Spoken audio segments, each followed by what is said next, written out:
eux ils ne le sont pas. Et Marion Vigreux, on va continuer avec vous. Ce club, on se penche sur les chiffres de la fraude fiscale présentés hier par le ministre de l'Action et des Comptes publics, Gérald Darmanin. Cela concerne donc l'année 2019, une année dite record. Effectivement, Rebecca, satisfaction du côté de Bercy. Les chiffres ont été dévoilés hier. En 2019, ce sont donc 12 milliards d'euros qui ont été collectés par le fisc. C'est 2 milliards de plus que ce qui était estimé, ce qui avait été estimé en février dernier. Cela faisait 3 ans que les recettes étaient à la baisse. Le dernier record datait de 2015 et s'établissait à 10 milliards d'euros. Alors du côté du ministère, on parle de chiffres exceptionnels. On est très enthousiaste, alors que les experts sont beaucoup plus prudents. C'est le cas d'Éric Vernier. Il est maître de conférence et spécialiste des questions de fraude fiscale et de blanchiment.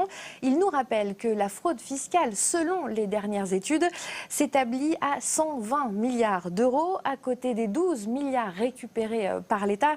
Les 12 milliards d'euros récupérés par l'État paraissent bien maigres. Je vous propose justement de l'écouter à ce sujet. Aujourd'hui, on est, comme on a quasiment toujours eu, à peu près 10% de recettes liées à la lutte contre la fraude fiscale. Il reste donc, vous l'avez calculé, il reste 108 milliards qui restent dans la nature. Ce que l'on récupère suit à peu près l'augmentation de la fraude fiscale, c'est-à-dire qu'il y a une quasi-corrélation entre ce que l'État récupère, et encore faut-il être sûr qu'il le récupère, puisque c'est 12 milliards de recettes, mais combien de milliards seront encaissés, ça n'est pas sûr que ce soit tout à fait 12 milliards. Marion, pour Éric Vernier, il y a quand même une raison de se réjouir. Oui, le bon point à souligner, c'est le fait que les autorités fiscales et monétaires ont recours depuis 2 ans environ au data mining pour lutter contre la fraude fiscale. Alors c'est une technique qui consiste à croiser et à analyser différentes bases de données pour repérer les fraudes. C'est un outil qui était très attendu, que la France utilise enfin et qui semble porter ses fruits. En 2019, le data mining a été utilisé dans un dossier sur 5 et a permis de récupérer 785 millions d'euros. Reste que dans l'opposition, on estime que le gouvernement, il se réjouit un peu trop vite. Oui, trop vite, car il y a 7 mois à peine, en décembre 2019, la Cour des comptes rendait une évaluation très sévère de la politique gouvernementale en matière de fraude fiscale. Étaient dénoncés des moyens humains et techniques insuffisants et surtout une absence de volonté politique forte.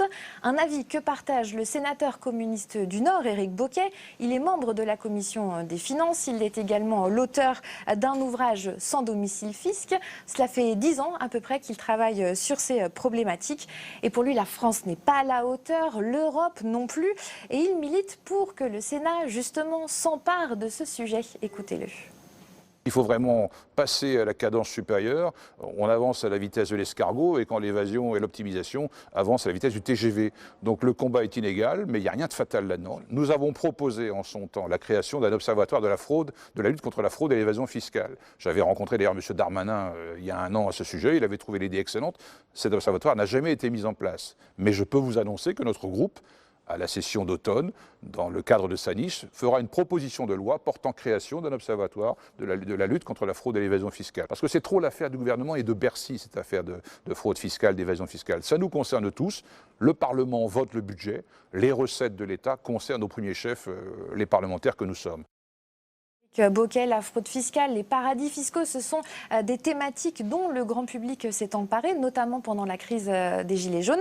Et pour lui, il faut que les gouvernements envoient des signaux forts, comme par exemple la mise en place au niveau européen d'une liste complète des paradis fiscaux qui intégrerait d'ailleurs les États membres qui sont désignés comme tels, comme des paradis fiscaux. Je pense par exemple au Luxembourg. Et puis le sénateur demande aussi une harmonisation fiscale au niveau de l'Union européenne.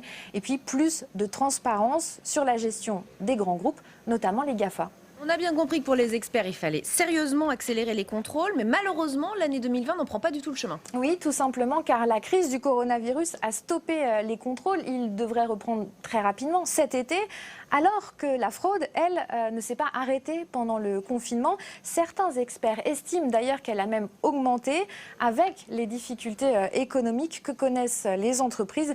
Une fraude massive au chômage partiel est d'ailleurs à craindre. Vincent Eblé, le Sénat doit absolument s'emparer de ce sujet, comme le dit Éric Bocquet. Ah oui, c'est un sujet tout à fait central. Nous